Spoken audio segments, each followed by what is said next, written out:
রমজান মাসে দাদা দাদুর নামে কিংবা শ্বশুর শাশুড়ির নামে ফকির খাওয়ালে সে খাবার নাকি ওনাদের রুতে যেয়ে পড়ে। হ্যালো এভরিওয়ান, আসসালামু আলাইকুম। কেমন আছেন আপনারা? আমি আল্লাহর রহমতে ভালো আছি। আজকে হচ্ছে আমার দাদা দাদুর নামে ফকির খাওয়ানো হচ্ছে এবং কিছু আত্মীয় স্বজনকেও সাথে হচ্ছে দাওয়াত করে খাওয়ানো হচ্ছে। যাই হোক, এই যে দেখেন সারা দিন কিন্তু আজকে রান্নাবান্না করেছি। আর এটা কিন্তু আজকের ব্লগ না, এটা হচ্ছে 10 রোজার ব্লগ। আমি ভিডিও এডিট করা এবং ভয়েস দেওয়ার কারণে আসলে ভিডিওটা ছাড়া হয়নি। আর যেহেতু আমি একা সব কিছু করি তাই আমাকে একাই হচ্ছে সব কিছু করতে হয়। যাই হোক, এখানে দেখেন আমার ভাবি হচ্ছে গরুর মাংসটা কষিয়ে নিচ্ছে। তো গরুর মাংসটা যেহেতু অনেক পরিমাণে বেশি ছিল, তো ভাবি আমাকে বললো যে আপু আপনি একটু দেন। তো আমি বললাম যে আমি দেখাচ্ছি, তুমি দাও। তো এই যে দেখেন ভাবি রাতে গরুর মাংস এই ফার্স্ট টাইম কিন্তু খাবো, এতগুলো গরুর মাংস একসাথে ভাবি রান্না করতেছে।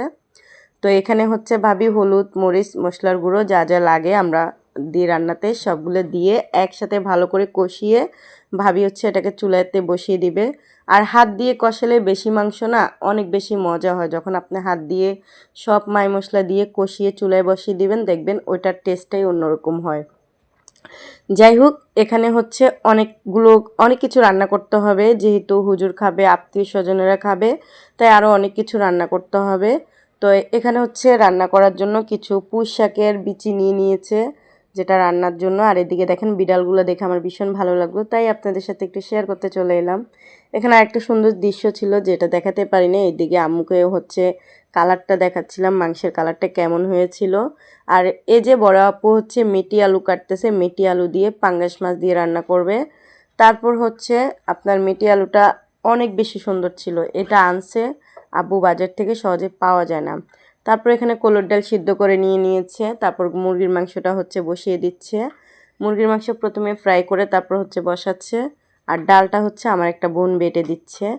তো এই যে দেখেন, মানে এত এত রান্নার আয়োজন, সবগুলো কিন্তু একসাথে রেসিপি আকারে দেখানো যায় না। আজকে প্রায় 7-8 রকমের শুধু রান্না হবে।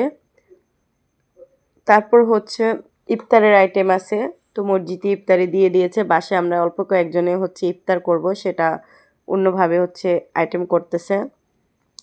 আর আজকে সব রান্নাতে ভাবিকে হেল্প করতেছে আমার বড় আপু আর আমার আম্মুর সাথে হচ্ছে আমি, আরও আমার একটা ফুফাতো বোন আছে যে আমাদের বাসায় সব কাজকর্ম করে দেয়, মানে হেল্প করে হাতে হাতে। যাই হোক, এই যে দেখেন নারকেল করিয়ে নিচ্ছে। আমার ভাইয়া হচ্ছে দই চিড়া বানাবে, আর ভাইয়ার হাতের দই চিড়া মানে অসম্ভব মজা হয়, এত পরিমাণ টেস্টি হয় যেটা বলার বাহিরে।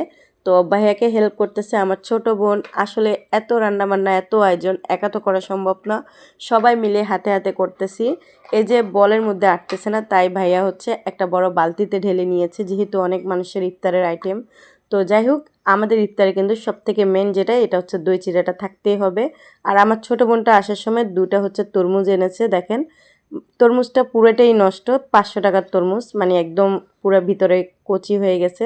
যাই হোক, যেহেতু বাসার মধ্যে আমরা মেয়েরা ইফতার করবো সেজন্য অল্প কিছু আইটেম কেটে নিয়েছি, তরমুজ হচ্ছে ফল মধ্যে কিছুটা। আর এখানে দেখেন রান্না কি করেছি। রান্না করেছি মুরগির মাংসের পাগুলো আমার আফুকে দিয়েছিলাম, বলেছিলাম না দিতে, কিন্তু ও দিয়েছে, বললো ও খাবে।